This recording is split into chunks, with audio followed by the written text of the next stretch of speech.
Guys, we are going to have the spoiler for Arcane, so whoever didn't watch Arcane, just stop watching the video. But it's fine, we need to see the update of Season 15. For Season 1, Caitlin received a visual update to better align the game and the show. And for Season 2, we're doing something similar for Victor. And tomorrow, you'll see his update hit PBE. We're not pulling a Gangplank and disabling him because he's dead.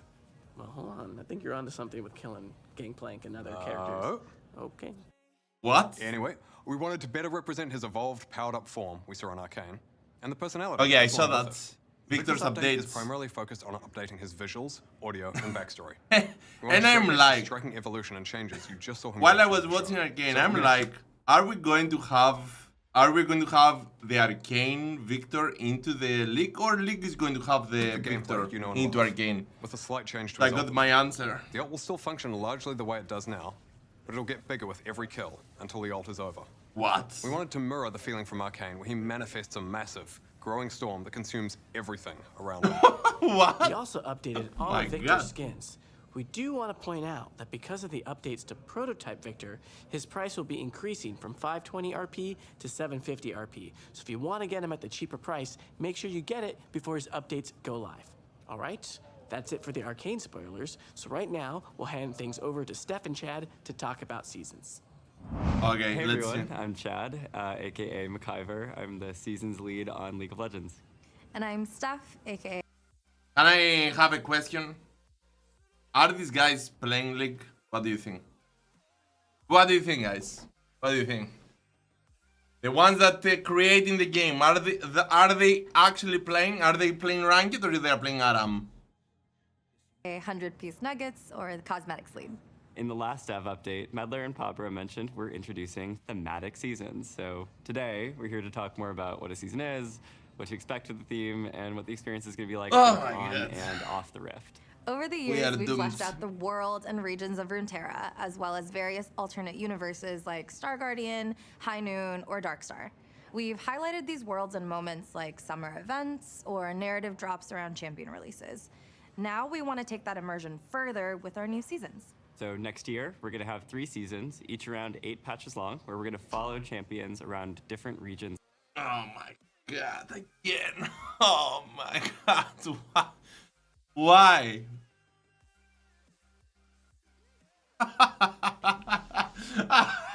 Wait. Season 15 is going to have 3 seasons, and these 3 seasons will have two semi-seasons. So we're going to have a little bit of a complicated stuff here. 3 seasons, 3 splits, and 2 acts per season. So each split will have another 2. So that means that we're going to have 9 different splits. 9 different splits in season 15 of Runeterra.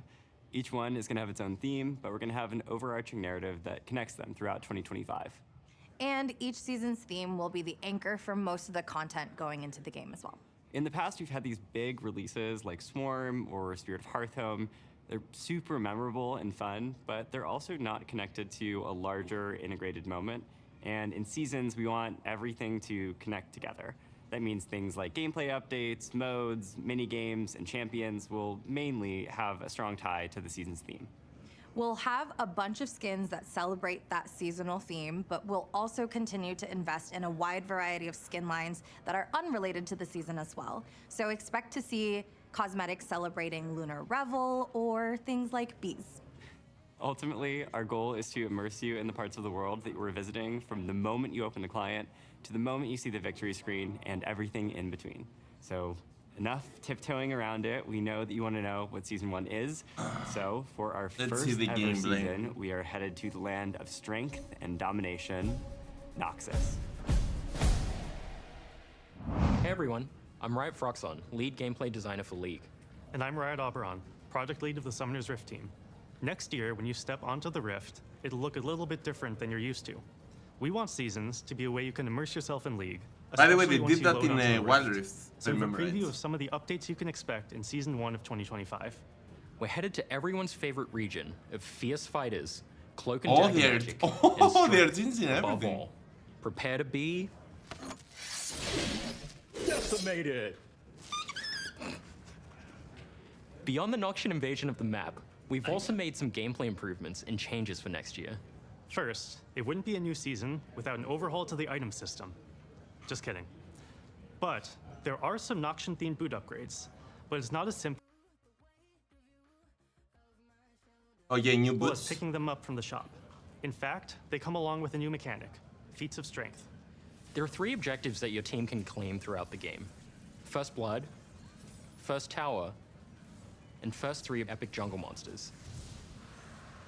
If your team is the first to complete 2 of these 3 objectives, so for example, First Blood and First Tower, your Tier 2 boots will transform into new versions with slightly better stats. You'll also get access to powerful Noxus-themed boots, which you can purchase as a final upgrade. We want Feats of Strength to celebrate early game successes without immediately snowballing the game out of control.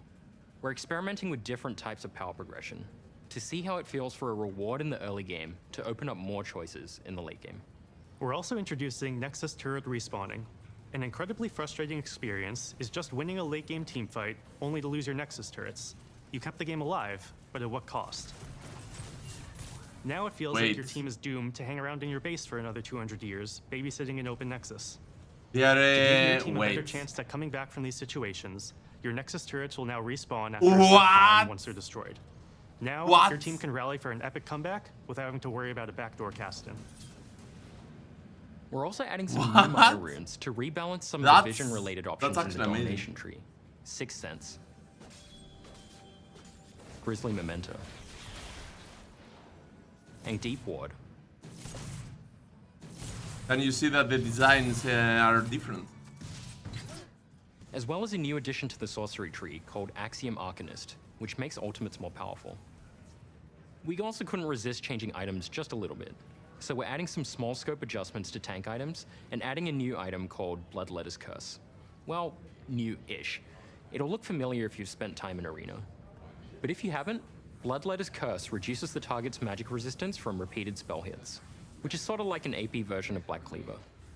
Finally, let's dig into the biggest AP version of Black Cleaver. Bringer of Ruin. What? The new epic jungle monster is drawn to death and destruction. He will spawn only once at 20 minutes on either the top or bottom side of the map, whichever side has seen the most champion damage and kills by 14 minutes.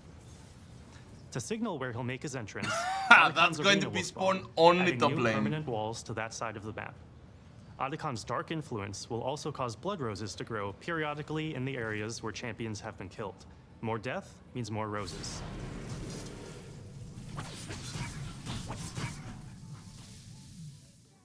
Blood roses drop bloody petals for your entire team, which stack any number of times and last through the entire game. For each petal collected, your whole team gains a small experience and power boost, so if you see one, grab it. Archon has 2 forms, Ruinous and Voracious. Higher action games spawn Ruinous Archon, who you might want to fight up close and personal to avoid his constricting rings of damage, which creates the perfect chance for an ace and a steal. Killing Ruinous Archon grants bloody... This is going to be a mess. Oh my god, this is going to be a huge mess. So they are not making the map bigger, and they are adding a new objective on the top side or bot side on the river. petals to the team who kills him and spawns a grove of blood roses in the area for anyone to collect. Voracious Archon spawns in lower action games. He does less damage to his enemies, but as his name implies, is hungrier. As his health gets lower, he gets an increasingly more powerful drain ability based on missing health. The team who takes down Voracious Archon gets a one-time rebirth buff, similar to Guardian Angel. So now you really have a reason to force that team fight. We're introducing Otacon for a couple of reasons. First, unless you're T1, a 20-minute Baron is pretty tough to get, so we're moving Baron's spawn back to 25 minutes and providing... Wait. Baron is going to 25 minutes. Oh my. Another mid-game macro option in the form Oh my god. of Otacon. Games will last based on 50 how Otacon minutes. plays out It's each game, going to be we Dota hope 2 to see more all different over and again. interesting game states in both mid and late game. And we feel that designing an objective whose spawn location form, and rewards are decided by how you play, should make each game of League feel more varied. Our goal is for every gameplay change to make League better. As we move to seasons, this remains the same. So these changes were designed. They needed to make the map bigger, guys. They needed to make the map bigger. They are just adding an objective. I don't think that's going to be that That good. said, we'll keep an eye on how they're landing and make adjustments if needed. But for now, Archon and all the other updates are here to stay for good. We can't wait to see how these go as you start your climbs next year.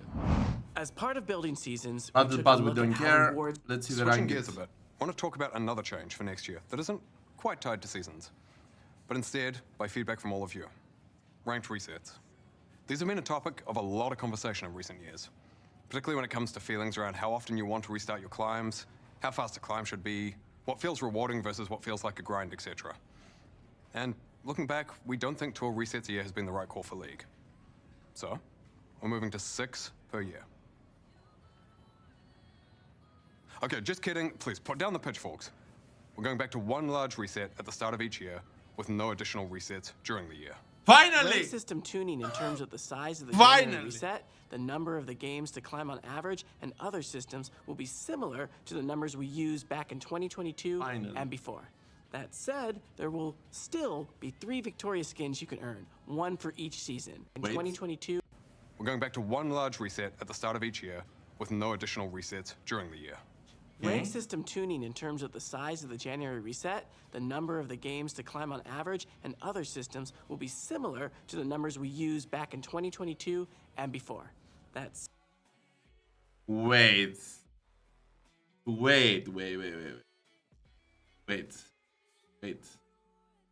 So,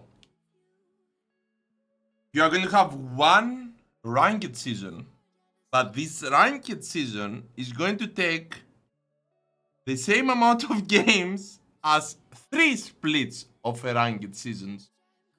So that means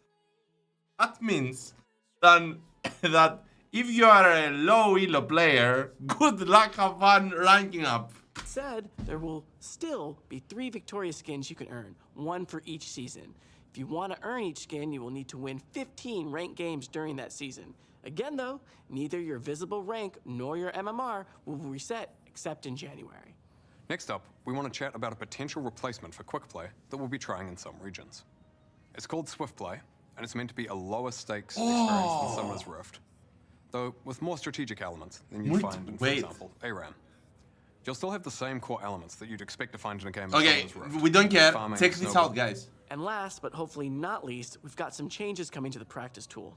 Over the years, you've told us that it's a useful but somewhat limited way to get better at League. The most common desire we've seen people bring up is to practice with other players, whether it's in one-on-one duels with a friend or on a full teamfight drill with a pre-made team. Practice Tool wasn't built with multiplayer in mind. And we've had some cautions about how League could be a lot less fun. Multiplayer The optimal way to practice get better tools is to game. spend almost Oh all your my time god, practicing everybody's rather going than to playing play real there. games. But we do think we've likely been too cautious here. So we're going to be giving Multiplayer Practice Tool a try. You should see that on the PBE soon. It's an experimental feature, and we'll probably encounter an interesting range of bugs. That said though, we're looking into whether we can ship it as part of season start in January. And if that's not on track, we'll give you an update as to where it's up to. Before we wrap up, one last seasons thing.